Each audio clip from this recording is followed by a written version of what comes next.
something that no other picture on Weekly 50 has ever done before, which is, it's a photo that I took with my iPhone. And it's not a hard and fast rule that I can't take iPhone pictures and put them on Weekly 50. I've just never done it before, mostly because I really enjoy taking pictures with my DSLRs. And the whole reason I started this blog was so that I could learn more about photography and DSLRs and picture taking.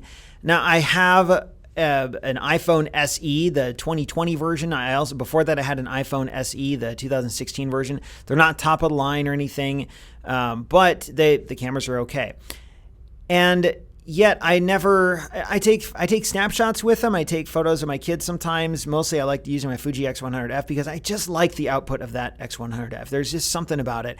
And a few weeks ago, I posted photos from the Boundary Waters trip that I took this summer, and a series of sunset photos. I think there were maybe 2 of them. This photo I took on that same trip, and I shot it with my iPhone. What can I say? I don't have like a rule, like iPhone photography isn't real photography. I think iPhone photography is just as good as any other type of photography. If it's the tool you got, then go with it. There's nothing wrong with using your mobile phone. I just personally like using a DSLR. I like the challenge. I like the creativity that the manual control gives me. But sometimes you just need a mobile phone. And that's what happened here. So this was in during our Boundary Waters trip that I took with my cousins. And this was a photo that I could not have taken with normal camera because I couldn't get a normal camera here. This is in the middle of Pine Lake, and it's I think I've linked to it on the blog. It's this big old lake, and we were at one end of it, and you're just looking clear down. You're seeing miles down into the horizon here. To get to Boundary Waters is you have to pack as light as possible. That's what I learned this summer. And you don't have room for a big DSLR. You have to carry food and dry clothes and camping supplies. Like, there's so many other things to consider before bringing a big old camera. And if you do, it's probably going to get broken because you'll throw it in the canoe and it'll get stepped on or something. I brought my Fuji X100F with me, but I didn't want to carry that when we were going out on little day trips.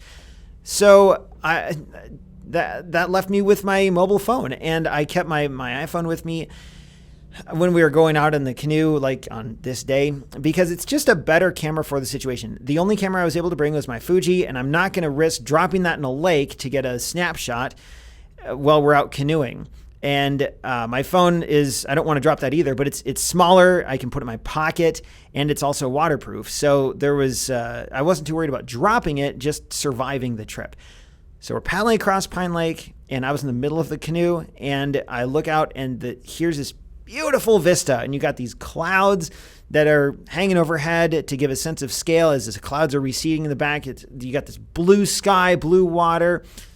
I just thought, like, I got to get a photo of this. So I grabbed my phone, snapped a few pictures, and this is the one that I prefer most. It would have been neat if the water was more calm, but you can see there's ripples down below from our canoe that would have been there even if the water was like perfectly glass and everything. But to me, the fact that this is shot with an iPhone doesn't really matter. That's not really the point. This photo reminds me of a time and a place that was really singular for me, since I don't go camping in the wilderness that often / ever, except for this one time this summer.